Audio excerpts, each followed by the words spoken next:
paixão.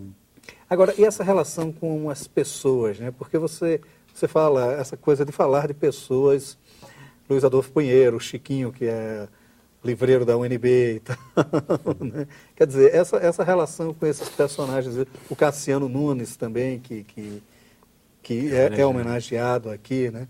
Quer dizer, como é essa homenagem? Como é essa... O Chiquinho, o Francisco Carvalho, que é o da livraria do Imaginário UNB, eu conheci logo que eu cheguei a Brasília. Ele é como está no livro, é como está descrito. Ele pegava um caixote de madeira, enchia de livros e ia para o CAECO, que é o Centro Acadêmico da Faculdade de Economia. E lá eu conheci. O Cassiano Nunes, eu conheci andando dentro do Grande Circular. Eu olhava assim, eu via aquele senhor aquelas boinas de bolchevique. E eu não o conhecia, mas só pela figura eu dizia, pô, parece um poeta.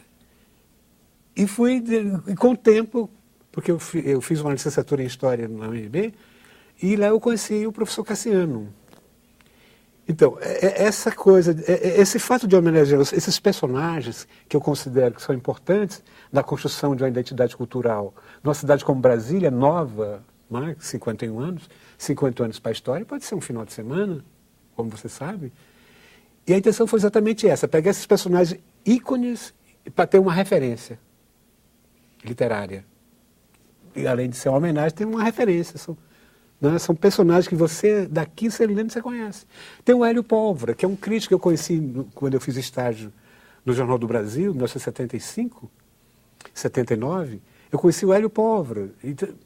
É um grande crítico, que também é ficcionista. E, coincidentemente, ele entra no livro porque no momento que eu estava escrevendo, estava o livro dele ali do lado. E essas coisas você sabe que a gente não sabe explicar como que o personagem vai crescendo, vai se desenvolvendo e foge de você. Por exemplo, a história ótima que é do Glauber Rocha, que ele escreveu um único romance, O Ribeirão Sussuarana, que é uma loucura, um daqueles delírios do Glauber. E lá para as tantas ele está contando uma história que se passa ali no sertão da Bahia, e no meio bota assim uma frase: e novamente em Brasília nos braços de Oliveira Bastos. E volta a história que não tem nada a ver.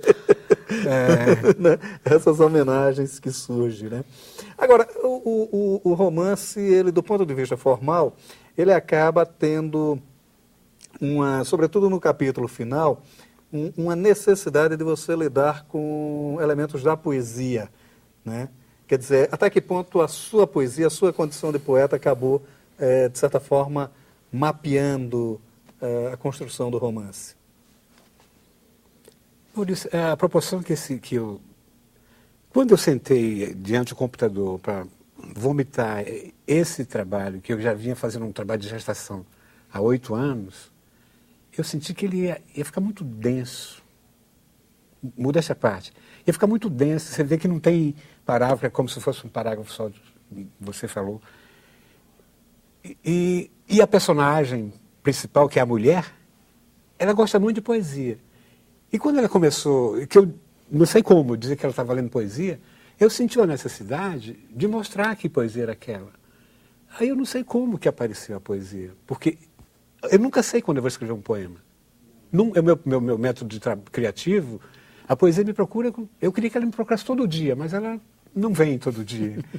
E aí eu não sei, apareceram esses poemas, que eu não sei te explicar como, porque não é o meu processo criativo de fazer, né? Uns muito ruins, que eu rasguei, outros mais ou menos eu deixei. E a poesia é para dar mais para você respirar um pouco mais. Até graficamente, você vê no meio daquele turbilhão de letras, de repente o poema dá alivia um pouco a página, não é? Você respira mais. Talvez inconscientemente tenha sido isso. Mas e a construção das frases? Quer dizer, esse trabalho frasal mesmo durante a prosa, houve uma preocupação poética também? Ou pelo menos uma intenção porque alguns diálogos, eles são muito, do ponto de vista teórico mesmo, pesado, porque são teorias, né? Quer dizer, se você não é afeito com as questões da biologia, sei lá, da poética mesmo e tal, isso torna-se, de certa forma, maçante para o leitor comum, né? Então, quer dizer, você teve a intenção também num momento ou outro, dar uma quebra nesses excessos teóricos, né? Quer dizer, esse trabalho aí influenciou o trabalho do poeta? Eu não saberia te responder, não, porque eu me considero essencialmente poeta. Não é que seja como diriam os modernistas, isso aqui não é uma obra de um poeta de férias. Não é? Uma prosa poética. Uma prosa poética.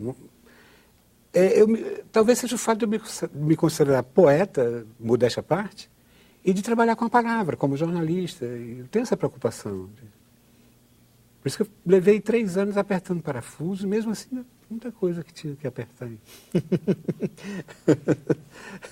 Essas coisas não adiantam, né?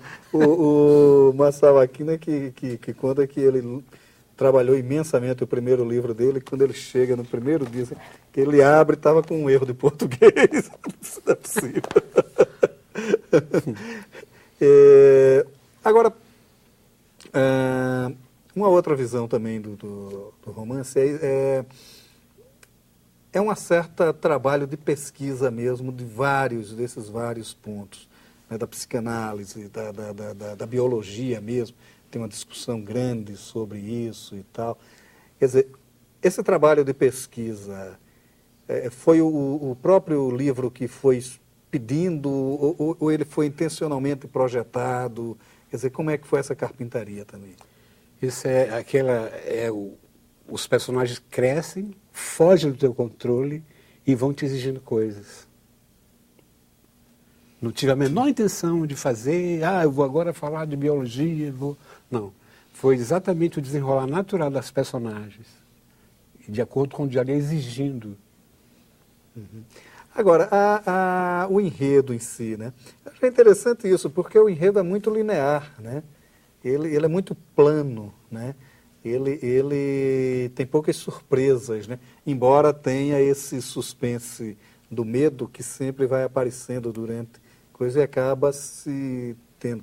Tinha que ter o desfecho. O clímax, o clímax. como chama, né? Quer dizer, como é que se foi construindo esse enredo também assim tão linear, tão, né? Não é que seja previsível, mas pelo menos ele é muito plano, né? Ele é plano, né? Você tem um núcleo narrativo que é um casal e que tem 2 filhos pré-adolescentes, né? O Josué e o Abraão, o homem e a mulher.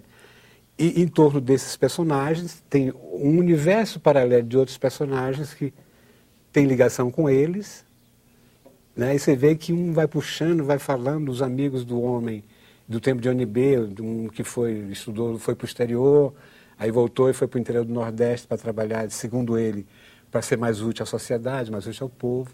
Isso tudo vai se construindo um labirinto, uma espécie de labirinto. E a minha preocupação foi de não deixar que isso se perdesse, que tivesse sempre uma declaração de solidariedade com a condição humana. É que você vê,